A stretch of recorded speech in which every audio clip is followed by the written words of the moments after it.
예수께서 12 제자에게 명하기를 마치시고 이에 그들의 여러 동네에서 가르치시며 전도하시려고 거기를 떠나 가시니라. 요한이 옥에서 그리스도께서 하신 일을 듣고 제자들을 보내어 예수께 여짜오되 오실 그이가 당신이오니까 우리가 다른 일을 기다리리오리까. 예수께서 대답하여 이르시되 너희가 가서 듣고 보는 것을 요한에게 알리되 맹인이 보며 못 걷는 사람이 걸으며 나병 환자가 깨끗함을 받으며 못 듣는 자가 들으며 죽은 자가 살아나며 가난한 자에게 복음이 전파된다 하라. 누구든지 나로 말미암아 실족하지 아니하는 자는 복이 있도다 하시니라. 그들이 떠나매 예수께서 무리에게 요한에 대하여 말씀하시되 너희가 무엇을 보려고 광야에 나갔더냐? 바람에 흔들리는 갈대냐? 그러면 너희가 무엇을 보려고 나갔더냐? 부드러운 옷 입은 사람이냐? 부드러운 옷을 입은 사람들은 왕궁에 있느니라.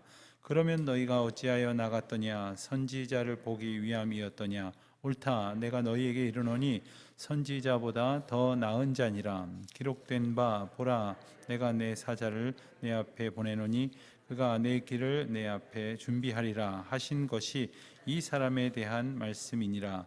내가 진실로 너희에게 말하노니 여자가 낳은 자 중에 세례 요한보다 큰 이가 일어남이 없도다. 그러나 천국에서는 극히 작은 자라도 그보다 크니라. 세례 요한의 때부터 지금까지 천국은 침노를 당하나니 침노하는 자는 빼앗느니라. 모든 선지자와 율법이 예언한 것은 요한까지니 만일 너희가 즐겨 받을진대 오리라 한 엘리야가 곧 이 사람이니라. 귀 있는 자는 들을지어다. 이 세대를 무엇으로 비유할까? 비유하건대 아이들이 장터에 앉아 제 동물을 불러 이르되 우리가 너희를 향하여 피리를 불어도 너희가 춤추지 않고 우리가 슬피 울어도 너희가 가슴을 치지 아니하였다 함과 같도다. 요한이 와서 먹지도 않고 마시지도 아니하매 그들이 말하기를 귀신이 들렸다 하더니 인자는 와서 먹고 마심에 말하기를 보라, 먹기를 탐하고 포도주를 즐기는 사람이요 세리와 죄인의 친구로다 하니 지혜는 그 행한 일로 인하여 옳다함을 얻느니라. 아멘. 우리가 신앙생활을 함에 있어서 하나님의 뜻을 알기를 고대합니다. 그리고 하나님의 뜻을 아는 것처럼 기쁘고 감격스러운 일은 없을 겁니다. 그런데 하나님의 뜻에 대해서 우리가 어쩌면 당연한 이야기겠지만 다 알 수가 없습니다. 그래서 종종 하나님의 뜻은 어디에 있을까? 우스갯소리로 하는 얘기니까 너무 심각하게 듣지는 마세요. 제가 전도사 초임 1993년 4년 전도사 초임지로 나갔던 교회 목사님이 참 무서웠어요. 너무너무 무서웠어요. 교회 가면 그분을 마주할까 봐 두려워서 어디로 다녀야지 그분을 안 맞닥뜨릴 수 있을까 하는 생각을 할 정도로 아주 좀 어려운 어른이셨는데 교육자들끼리 가끔 그런 얘기를 하는 거예요. 교육자들이 이런 얘기 했다 그러면 여러분들 아마 실망하실지 모르겠는데 그 교회가 되게 부흥했거든요. 이 교회가 왜 부흥할까? 도무지 이해가 안 되는 거예요. 교육자들끼리. 다시 말씀드리지만 웃자고 하는 얘기니까 너무 심각하게 듣지 마세요. 목사님의 장점도 있지만 저희가 볼 때는 너무 좀 이상한 점도 너무 많았거든요. 그래서 그런 얘기를 하다가 결론을 매번 뭐라고 냈느냐? 하나님의 역사는 우리로서는 알 수가 없다. 하나님의 뜻은 우리가 알 수가 없다. 그저 우리는 우리의 일을 할 뿐이다. 그런 이야기를 하곤 했었습니다. 하나님의 뜻은 잘 되는 것에 잘 되는 이유도 안 되는 것에 안 되는 이유도 우리가 다 알 수 없습니다. 그런데 그것이 무엇을 말하느냐 하면 그러니까 낙심하지도 말아야 돼요. 안 되는 게 안 되는 게 아니고 또 교만하지도 말아야 합니다. 잘 되는 게 잘 되는 것도 아니에요. 그런데 사람들은 하나님의 뜻을 알지도 못하면서 알려고도 안 하면서 자기 생각에 판단해가지고 막 혼자 막 교만했다가 혼자 막 낙심했다가 한다는 말이죠. 그렇지만 우리가 기억해야 될 것은 있어요. 하나님에 관하여 또 예수 그리스도에 관하여 성령님께 관하여 또 그분의 거룩한 구원의 역사와 심판의 경고에 대하여도 이 모든 것이 전적인 하나님의 주권 아래에 있다. 이것을 믿는 것. 이건 너무나 중요한 거예요. 모르겠지만 무슨 뜻을 허락하시려고 이 과정을 거치게 하는지는 모르겠지만 전적인 하나님의 뜻 가운데 있다 하는 것만은 분명히 기억해야 합니다. 아멘입니까? 참 중요한 겁니다. 하나님의 뜻에 대해서 또 하나의 문제가 있다면 알지도 못하면서 너무 아는 척한다는 거예요. 그게 되게 이제 목사님들에게도 그런 걸 기대하죠. 상황에 따라서 하나님의 뜻이 뭔지를 좀 이렇게 딱 판단해 주시기를 기대하기도 하고, 또 기왕이면 그 판단이 본인이 마음에 드는 판단이나 분석이길 바라죠. 솔직히 말씀을 드리면 목사도 모른다니까요.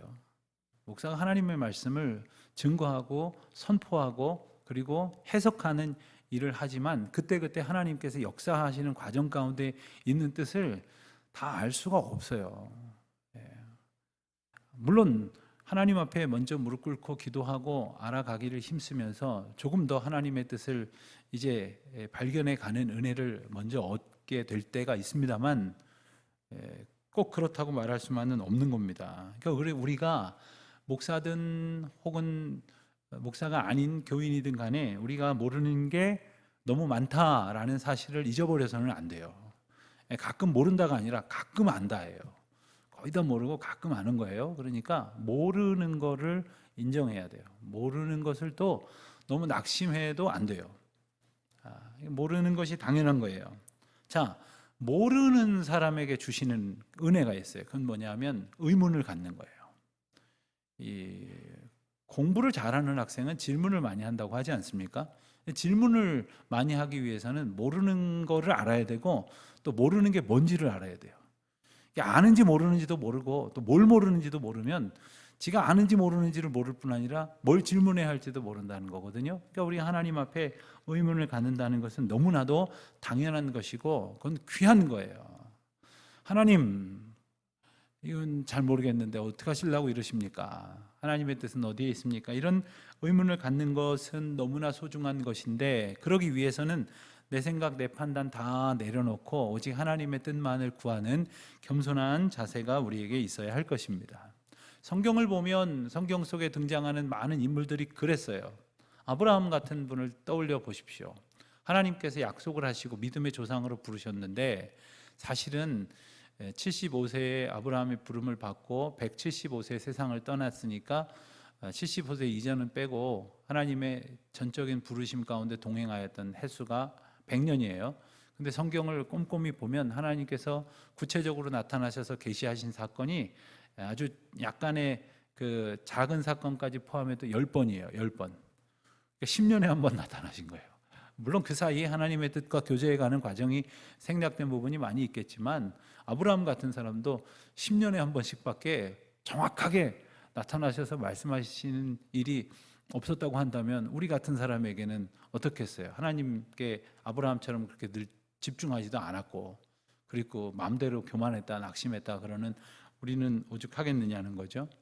또 모세를 생각해 봐도 그래요. 모세가 애굽의 왕궁에서 왕자로 40년을 살다가 사고를 치고 도망가지 않습니까? 도망가서 미디안 광야에 가서 남의 집 더부살이를 해가지고 거기에 뭐 대릴사위라 그래야 되나요? 더부살이 아니라 사위라 그래야 되나? 거기서 그 이방 미디안 제사장이 집안에서 거기 양떼를 돌보면서 광야를 헤매는 시간이 또 40년이에요. 그리고 마지막 40년은 이스라엘 백성들, 지독히도 말 안 듣는 이스라엘 백성들을 이끌고 광야 가나안 땅 가기까지 40년을 헤맸지요. 결국 들어가지도 못하고 말이에요. 그러니까 처음 40년 빼고 80년 동안 계속해서 하나님의 뜻을 믿고 이끌어가는 리더의 역할을 감당하면서도 그렇게 괴로운 순간들을 보냈다는 거예요. 하나님이 확신 있게 아주 멋지게 그의 삶을 역사하신 일들보다는 답답한 그런 시간 가운데 있었다고 하는 것을 기억하게 되죠. 선지자들도 마찬가지예요. 하나님께서 선지자로 부르신 구약의 이사야나 예레미야나 에스겔이나 이쪽 소선지서에 나오는 많은 선지자들 보면 하나님이 부르셔놓고 좀 시쳇말로 화끈하게 도와주신 예가 별로 없어요. 선지자들이 그냥 온갖 어려움 다 겪고 슬픔 가운데 빠져 있고 고통하고 있었다는 거예요. 근데 그 사람들이 어떻게 견딜 수 있었을까? 오직 한 가지, 하나님의 주권, 하나님의 인도하심. 난 잘 모르겠지만 그저 오늘을 산다. 오늘 부르시고 오늘 맡기시고 오늘 전하라 하신 그 말씀 붙들고 산다. 여기까지였을 거예요. 그 이상 깨달을 수도 없고 누릴 수도 없는 거죠. 오늘 본문에 등장하는 세례 요한도 사실 그랬어요. 세례 요한은 예수님께서 11절 말씀에서도 그렇게 말씀하시잖아요. 여자가 낳은 이 중에 이보다 더 큰 이가 없다. 이런 칭찬이 성경을 통틀어서 없어요. 이런 칭찬이, 이런 그 아주 비교급과 최상급이 적절히 섞여 있는 그러한 탁월한 칭찬이 없습니다. 그런 칭찬을 들은 사람인데 정작 그 자신은 어떻게 됐어요? 오늘 말씀을 보면 2절에 보니까 요한이 옥에 있었다고 그랬거든요. 옥에. 그러니까 이제 인간적으로 따지면 옥에 갇히면 뭐라 그럽니까? 망했다 그러잖아요. 끝났구나. 게다가 옥에 갇혀서 지금 이야기 상황 앞부분의 상황을 보니까 그리스도께 제자들을 보내서 질문을 한단 말이에요. 근데 질문의 내용을 가만히 살펴보면 뭔가 아주 지금 자신의 형편에 대해서 만족하고 있다기보다는 의문을 가지고 있는 거예요. 어떤 학자들은 이게 세례 요한의 의문이라기보다는 제자들의 의문인데 세례 요한이 자꾸 그렇게 묻고 귀찮게 하니까 그러면 너희들이 가서 물어봐봐 뭐 이랬다고 말씀하시는 그런 해석가도 주석가도 제가 본 적이 있는데 명백히 세례 요한이 보냈다고 말씀은 쓰여 있어요. 그러니까 세례 요한도 이 점에 대해서 묻고 싶은 게 있었던 거죠. 의문이 분명히 있었다는 거예요. 여자보다 큰 이가 없다라고 여자가 난 이브 중에 이보다 큰 이가 없다라고 하는 말을 들었지만 지금 정작 이 의문 앞에서 어찌할 바를 모르고 있는 그러한 세례 요한의 모습을 우리는 보게 됩니다. 그럼에도 불구하고 세례 요한은 어떻게 살 수 있었을까? 사실 세례 요한이 일단 예수님 앞서서 예수님을 예비한 사람이고 그리고 회개 운동을 시작한 사람이고 그리고 세례 운동을 시작한 사람이죠. 게다가 감옥에 갇히는 상황을 두려워하지도 않고 탄압과 고난을 피하지도 않았지 않습니까? 좌우지간 그에게 의문이 생겨서 예수님께 제자들을 보냈어요. 2절 3절이 그 얘기가 나오죠. 3절에 보니까 예수님께 여짜오되 오실 그이가 당신이 오니까 우리가 다른 일을 기다리오리까 이렇게 묻습니다. 무슨 뜻입니까? 우리는 메시아를 기다리고 당신이 메시아인 줄 알았는데 가만 보니까 아닌 것 같습니다. 그러니까 맞습니까? 당신이 그가 맞습니까? 아니면 아니라고 빨랑 말해서 우리가 다른 분을 기다려야 할런지에 대해서 이야기해 주십시오 라고 이제 묻고 있었던 거예요. 자, 왜 이런 질문을 했을까요? 1차적으로 우선 생각을 해보기를 아마 요한이나 요한 제자들은 그런 생각을 했을 거예요. 그래도 예수님에 대해서 누구보다도 먼저 6개월 먼저 나서서 그를 보증하고 또 그리고 세례 요한의 모든 영향력을 행사해서 예수님의 길을 인도한 사람인데 지금 세례 요한이 감옥에 갇혀 있는데 불구하고 아무런 어떤 조치를 취하지 않는다는 거예요. 예? 얼마나 서운하겠어요. 예컨대 아주 정치적 동지가 대통령이 됐는데 그를 돕다가 감옥에 들어간 정치적인 아주 그 혈맹 관계에 있는 사람이 감옥에 들어가 있는데도 꺼내주지 않으면 감옥에서 얼마나 막 이를 갈고 있겠어요. 뭐 그런 것과 혹 비슷할지도 모르겠어요. 자, 그런 생각 때문만이었을까요? 그것만은 아니었을 것 같아요. 단지 자기 자신을 구출하지 아니하였던 것 때문만은 아니었을 것 같아요. 그럼 뭐냐? 예수님께서 하신 일들에 대해서 듣고 의문이 생긴 거예요. 자, 우리가 11장 1절을 읽었는데 예수님께서 12제자에게 명하기를 마치시고 동네에서 가르치시고 전도하시고 또 우리가 여태까지 읽은 것처럼 기적을 베푸시고 병든 자를 고치시고 이런 일들을 행하시고 있었단 말이에요. 자, 거기에 대해서 무슨 의문을 가졌느냐? 세례 요한은 생각을 하기를 뭐라 그랬습니까?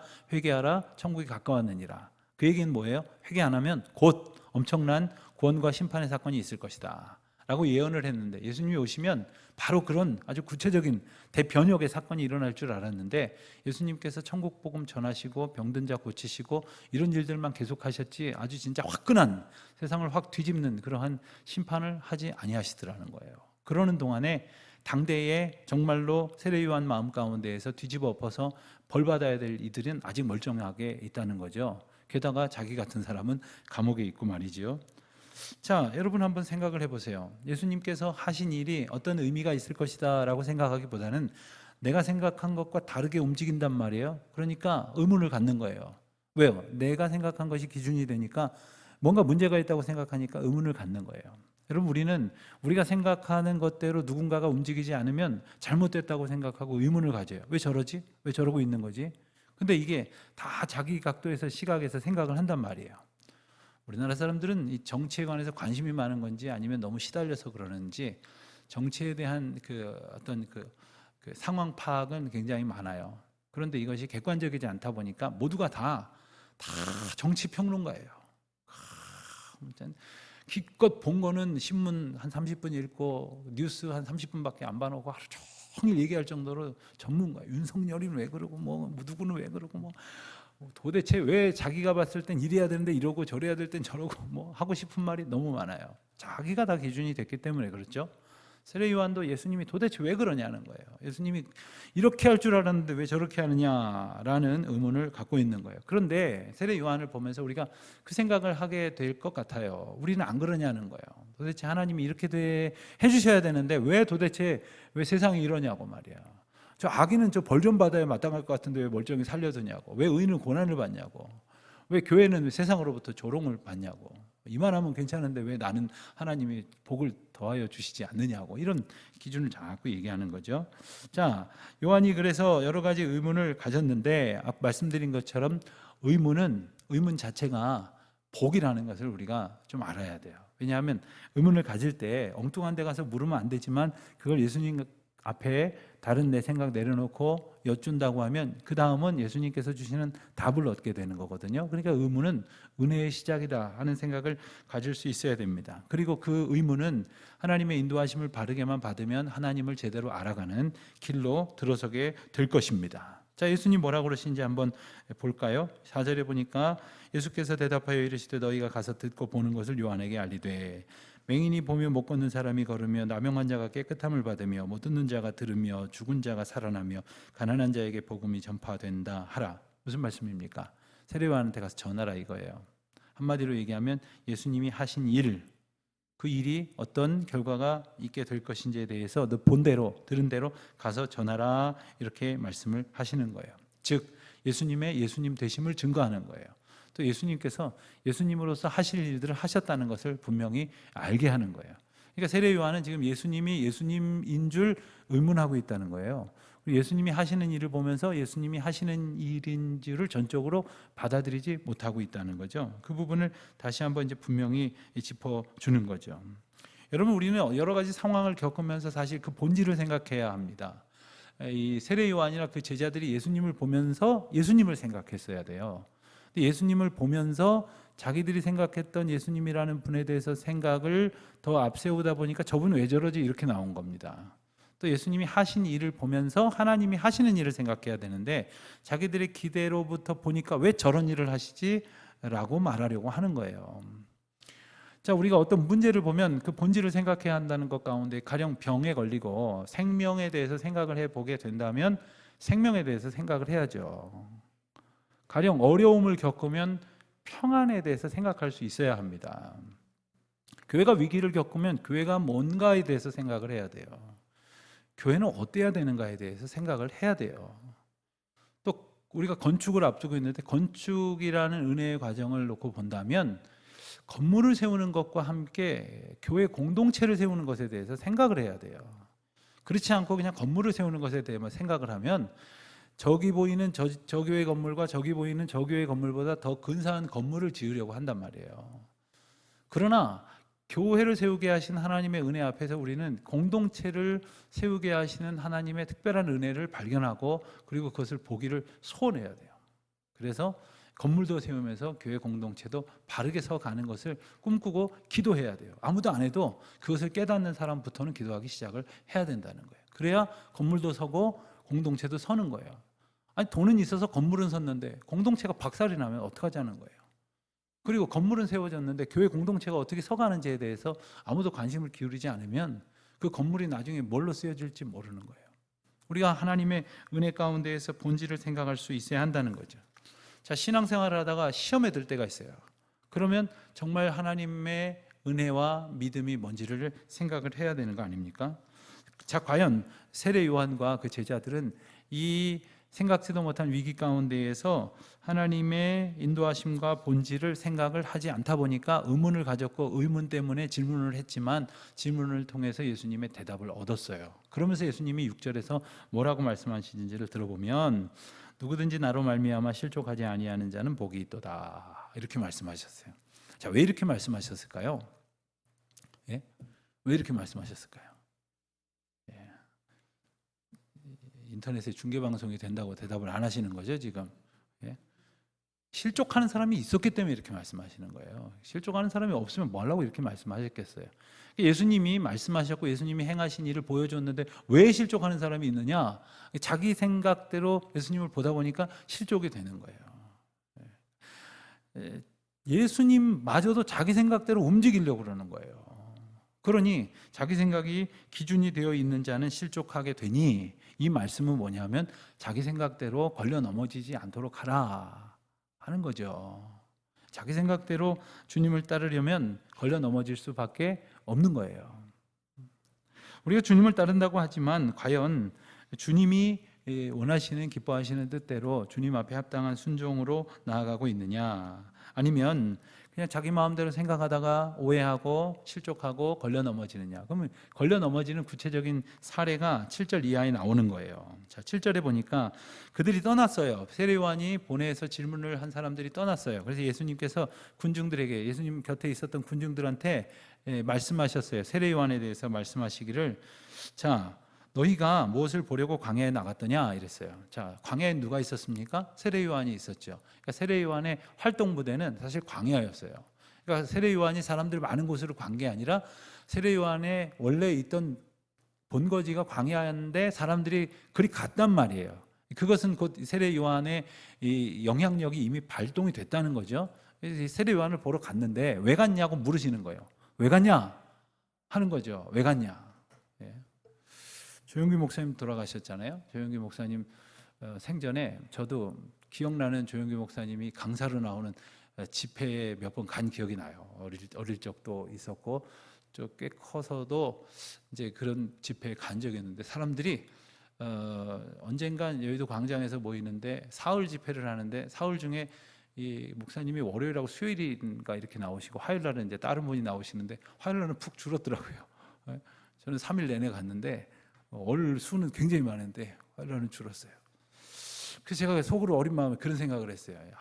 예수님 만나러 하나님 말씀 들으러 나온 게 아니라 저분들은 저 보이지 않는 저 까마득하게 저 강단에 누가 있는지도 모르는데 그냥 목사님 보러 왔나 보다, 이런 생각도 들었단 말이에요. 우리가 이렇게 예수님 따라간다고 하면서 실제로는 무엇을 보려고 거기 나갔는지조차 스스로도 알지 못하는 그런 상황을 참 많이 만날 때가 있다는 거예요. 자, 물으시기를 바람에 흔들리는 갈대냐, 처음에 이렇게 물었어요. 이게 은유적인 표현인데, 갈대라고 하는 것은 이 헤롯 가문을 상징하는 거예요. 헤롯 가문을 상징하는 그 문장에 갈대가 있습니다. 근데 그 갈대가 이제 광야에 등장을 한 거예요. 그러니까 권력자가 광야에 나타난 것, 대단한 권력가로서 이 광야에 나타난 세례 요한을 보러 나갔느냐, 이렇게 질문하는 의미입니다. 또 8절에 보니까 부드러운 옷 입은 사람이냐. 근데 8절에서는 아예 설명을 덧붙여 주세요. 부드러운 옷 입은 사람은 왕궁에 있다. 누굽니까? 권력자들이죠. 대단한 그런 그 힘을 가지고 있는 사람들을 보러 간 것이냐. 그러니까 세례 요한을 그 왕가의 일원쯤으로 여기고 쫓아나갔냐, 아니면은 대단한 권력을 가진 그러한 출세한 사람으로 보고 쫓아나갔냐. 그렇지 않으면 뭐냐? 왜 나가냐?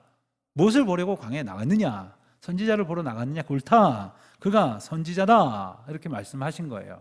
그런데 사람들에게 그 먼저 앞에 질문을, 흔들리는 갈대나 혹은 그 좋은 옷 입은 사람이라고 얘기한 것은 뭐냐면, 선지자라고 여기고 나간 사람보다는 앞서 두 가지로 여기고 나간 사람이 더 많이 있었을 것이라는 것을 상기시켜 주시는 거죠.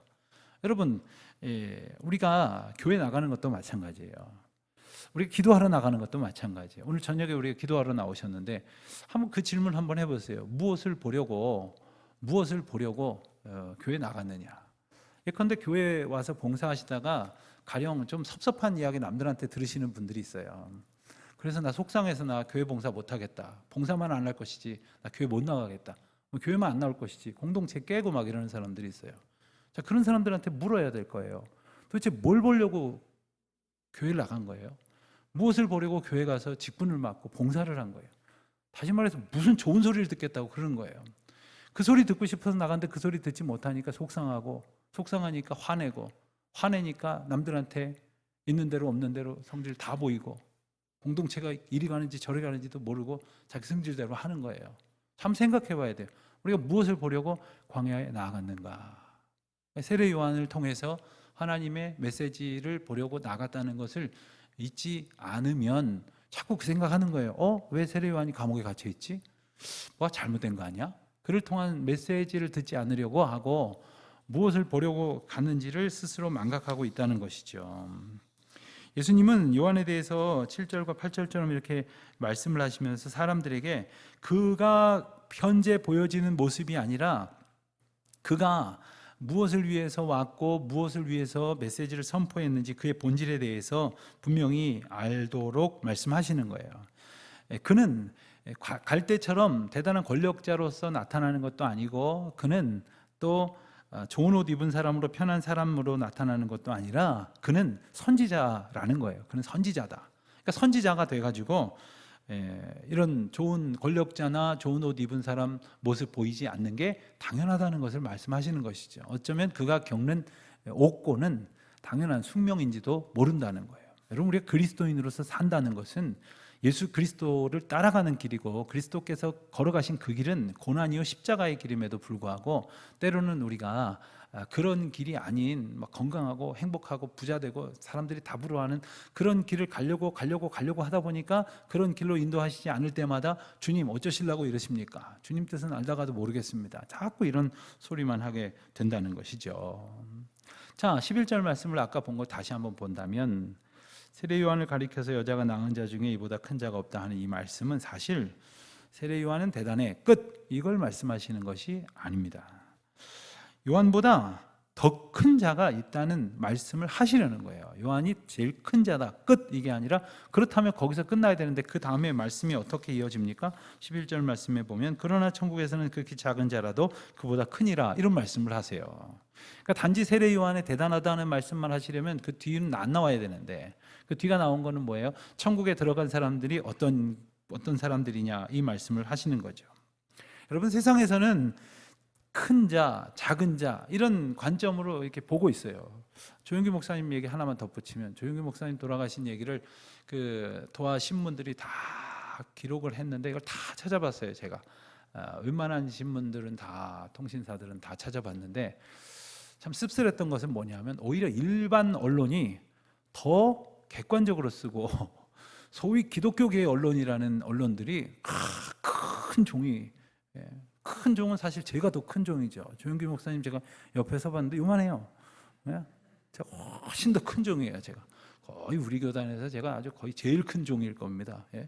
근데 큰 종이 말이야 별이 떨어졌다고 뭐 그분이 아무튼 그분을 막 칭송하는 거를 다른 신문사도 아니라 교계 신문사가 그렇게 쓰는 것을 보면서 좀 제 마음 가운데 뭐 그분을 폄하할 생각은 추호도 없습니다. 뭐 말할 것도 없이 이제 자꾸 하셨지만 현존했던 가장 위대한 한국 기독교 지도자였던 것만은 틀림없어요. 그럼에도 불구하고 우리가 정말 봐야 될 것을 못 보면 인간적인 시각에서 그저 머물 수밖에 없는 것이겠지요. 예수님의 관점은 그런 게 아니라는 거예요.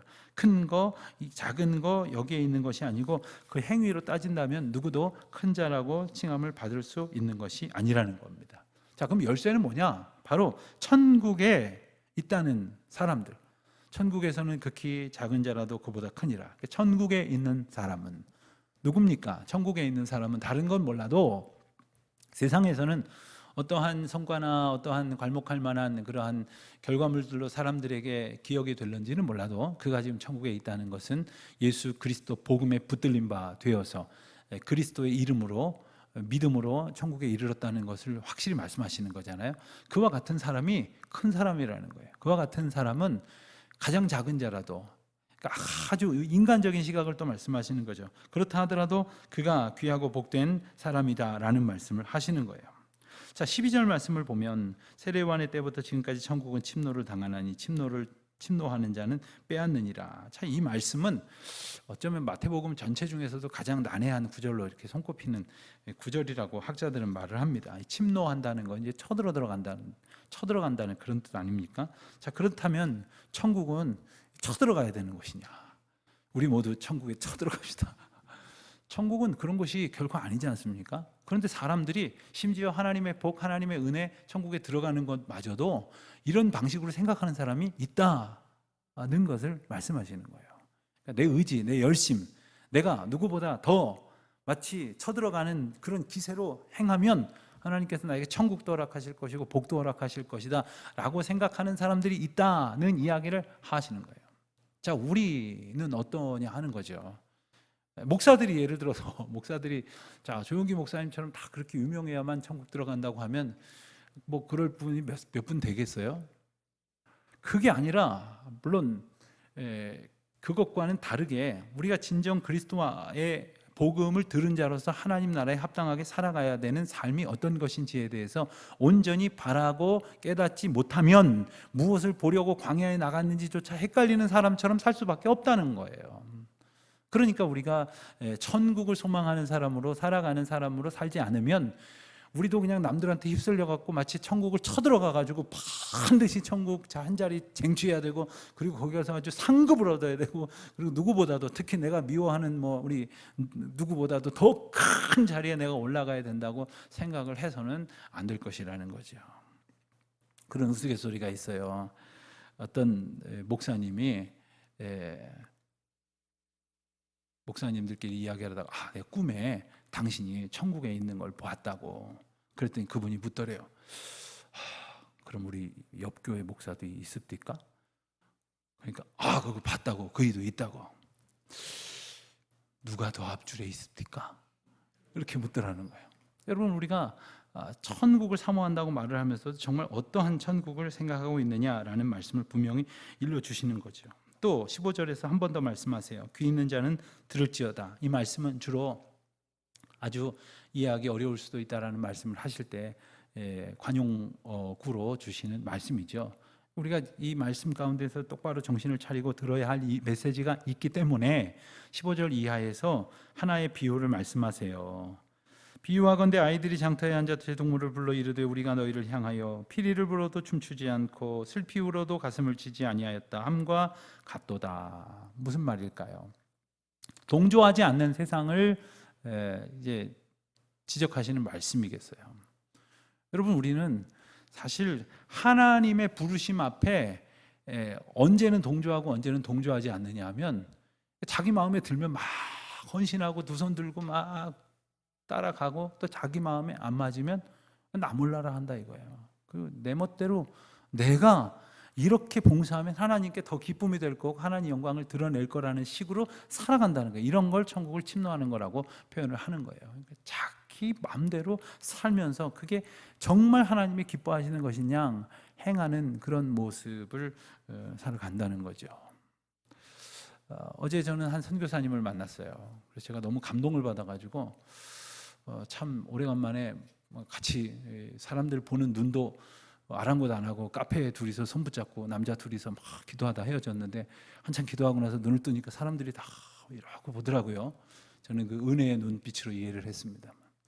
그분이 아프리카에 가서 사역을 하시는데 아프리카에 가서 그분들을 전도하다 보니까 수도 없이 많은 사람들이 죽어나가는데 그 이유가 말라리아 때문이었어요. 말라리아를 이렇게 방어할 수 있는 가장 적절한 방법은 치료제도 있고 예방약도 있는데 그보다 더 좋은 것은 5,000원짜리 모기장 하나만 있으면 모기장 큼지막한 거 둘러갖고 네 식구가 그 모기장에 들어가서 그래도 모기가 많이 출현하는 저녁 시간에 거기서 살면 말라리아 안 걸리는 거예요.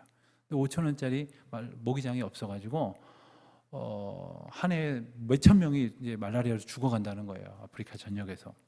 그러니까 이분은 전도하러 갔는데 가만히 보니까 말라리아를 이겨낼 수 있도록 모기장 사다가 이 사람들한테 주는 것이 더 급하다는 생각을 하게 됐대요. 자, 그럼에도 불구하고 모기장 사게 당신네 교회에서 좀 후원하라 그러면 말이야 전도를 해야지 말이야. 지금 누가 가서 모기장하라 그랬냐고 이러고 이제 힐난한다는 거예요. 다 이게 정말 무엇이 옳은지 그 현장에 가서 그 예수 그리스도의 피 묻은 복음을 들고 갔지만 정말 모기 한 마리 때문에 사람들이 죽어나가는 것을 본 분이 그들에게 무엇을 통하여 그들에게 하나님의 사랑을 전할 수 있을까를 생각하는 그 과정을 듣게 되어서 저는 참 생각하는 바가 참 많았어요. 하나님께서 오늘도 우리에게 말씀하시는 바가 있어요. 각자에게 또 공동체에게.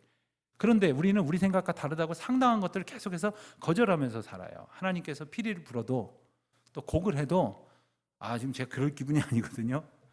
지금 제 상황 모르세요? 이러면서 이제 저는 지금 이걸 하고 있단 말이죠.